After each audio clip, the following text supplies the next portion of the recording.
Hello and welcome to the Rambling Runner Reviews. I am so excited today to talk about a shoe that I have put a ton of miles in, nearly 150 miles, in the Puma Velocity Nitro. Now, this shoe is a daily trainer that I absolutely love.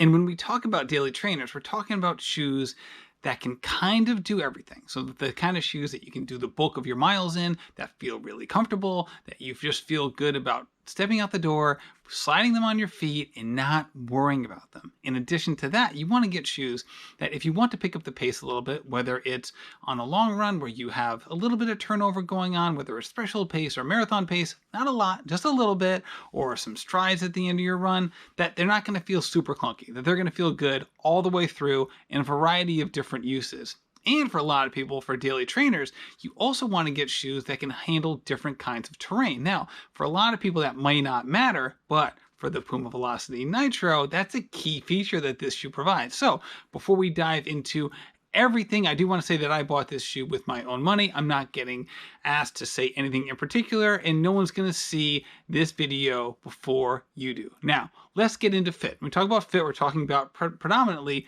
the upper. So the upper is, what you'll see here is a mesh on the outside, okay? And on the inside, there is, and you can see a little bit here, but you'll see this in most shoes, the heel collar, right along the where your foot's gonna slide in. There is padding there. It's really nice. It feels plush. It's not too thick, but there is some plushness to it. And the liner, this black liner that you see, and this is a feature for this shoe that you don't see on many, goes all the way down to the toes, okay? So it does provide a very comfortable feeling all the way through.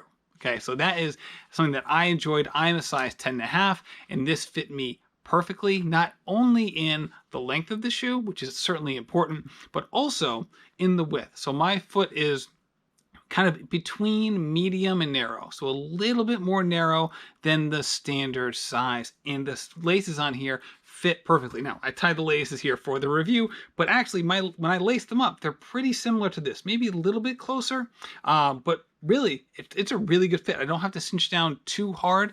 I will say, if you're someone who usually buys wide-footed shoes, then this probably won't be a good fit for you. But if you don't normally buy wide shoes, like the 2A wide that you can get at, a variety of different, New Balance is kind of known for them. Saucony has them, and a variety of other places do as well.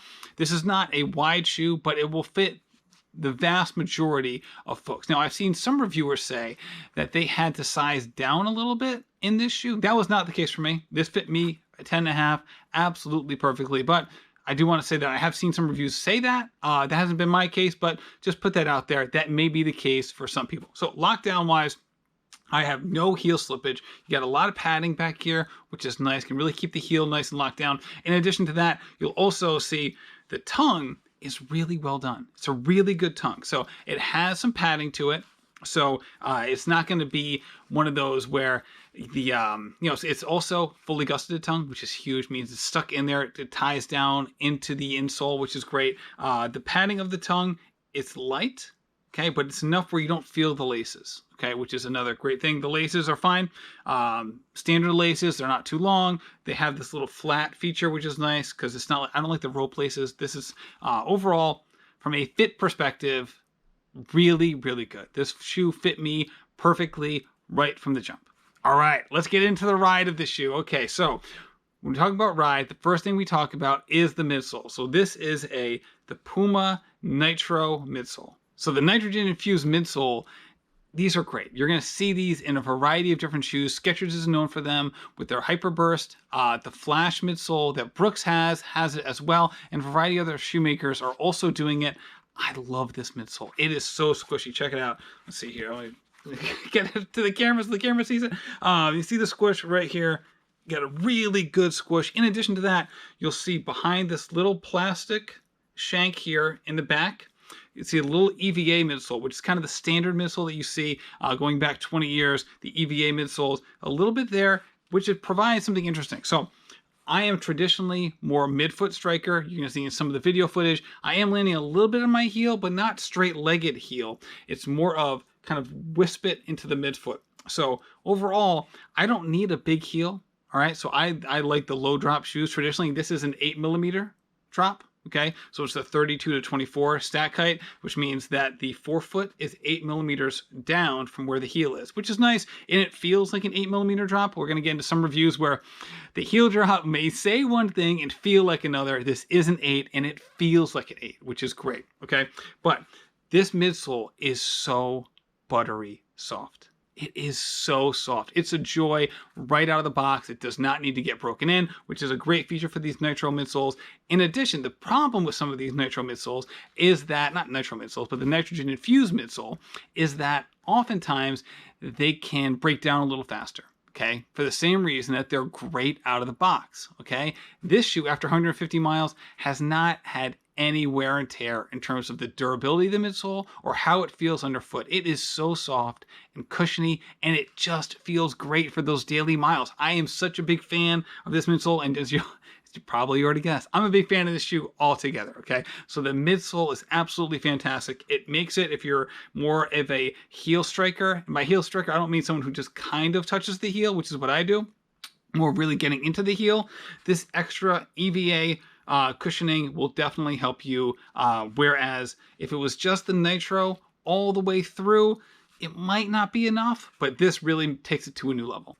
Okay, so propulsion. For daily trainers, the propulsion element of a shoe is usually going to be lacking from some of your tempo shoes or your race day shoes, certainly which have the plate in them that are really all about propulsion. So as you'll see, this shoe is pretty flexible. Flex is super easy. I'm putting no effort into this, okay? In addition, because you have this nitrogen infused midsole that has so much give to it, everything has a positive and negative. When you take the flexibility and combine it with the softness of the midsole, you're not going to get a ton of propulsion. Okay, so I put this shoe mostly for daily training. I did wear it recently at a 5K where I wasn't planning on racing, but after the first mile, I felt really good. So I ended up just kind of kicking it in. So I had a 5K effort for basically 2.1 miles of the race.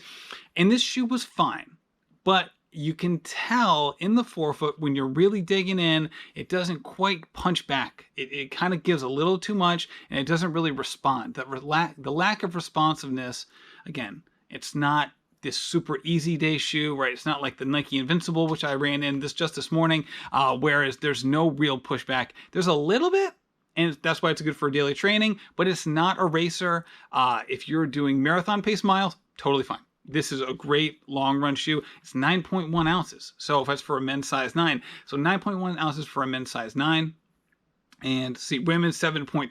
So that's 257 grams for the men and 209 grams for the women. So it's on the lighter side. So for me, a daily trainer, I prefer it to be under 10 ounces for a men's size 9. Okay, and this is well under that. And when you get around to the 9 ounce mark, then you start talking about potentially, tempo day shoes, which again, this doesn't quite hit the mark for that, but it is good for marathon pace miles and easy miles and for long runs as well. From a continuity standpoint, this thing just flows. It just flows over your foot, and between just the flexibility, the cushioning in the midsole, the lockdown fit, it doesn't feel clunky in any way, shape, or form. You just forget that the foot is on your shoe, and that's exactly what you're looking for. That's for sure. Especially when you're putting in, 80% of your miles in normal easy paces, you want a shoe that you're just going to forget about. And that's exactly what this shoe does. Let's talk about value. There's a couple things with value. Okay, first of all is durability. How will the shoe last? Okay, this shoe has 150 miles on it. You're going to see a little bit right here. There's the Puma. I don't know why they do this, but the Puma logo, you see this on some of the Nikes as well, where the logo gets into the midsole. Okay, and some of the paint is coming off here, but it doesn't really affect the shoe. It just affects the aesthetic of the shoe. Besides that, in the upper, everything looks great. I don't see any holes, no scuffing, which is fantastic. On the insole, in the heel cup, all right, you see all the fabric in there is totally fine, which is great. The big thing here from a durability standpoint, you always want to make sure the midsole is going to last, and so far 150 miles in, it feels great. And I was worried about that with a nitrogen infused midsole, but it's so far so good. I'm loving the midsole. The outsole. This is another place where this shoe absolutely shines. The Puma Grip outsole is absolutely fantastic. I've been running most of my miles on roads, but also this is great on towpaths, right? So there's there's a path around us here in Rhode Island, which is like a horse, like a horse path right next to the bike path, which is an interesting thing. But it's super buff trail. It's really easy to run on, and this shoe's perfect for that. All right, basically you have like 2mm, almost like lugs for a trail running shoe on here, and it grips perfectly. You see this cutout here, eliminates some of the weight. All right, you see a little bit of wear and tear right here on the heel, right where I kind of land on the outside of my foot. Again, it's not down to the midsole. It's totally fine. This shoe's gonna last. This shoe will easily go over 300 miles for you. And the outsole is great from a durability standpoint. So if you're someone who likes to go on the road sometimes, buffed out trails quite often, this shoe's a really good fit. Some daily trainers aren't gonna handle trails very well. Again, I wouldn't take this on a technical trail run, but if you're living somewhere where there's a lot of dirt roads, this shoe is really, really good for that, okay? So, that's the durability. The uses, again, daily trainer is great, okay?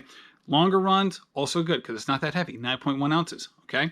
In addition to that, this is not a great shoe if you run hot or for some running, okay? I did mention the liner goes all the way down to the toes, so it's not very breathable.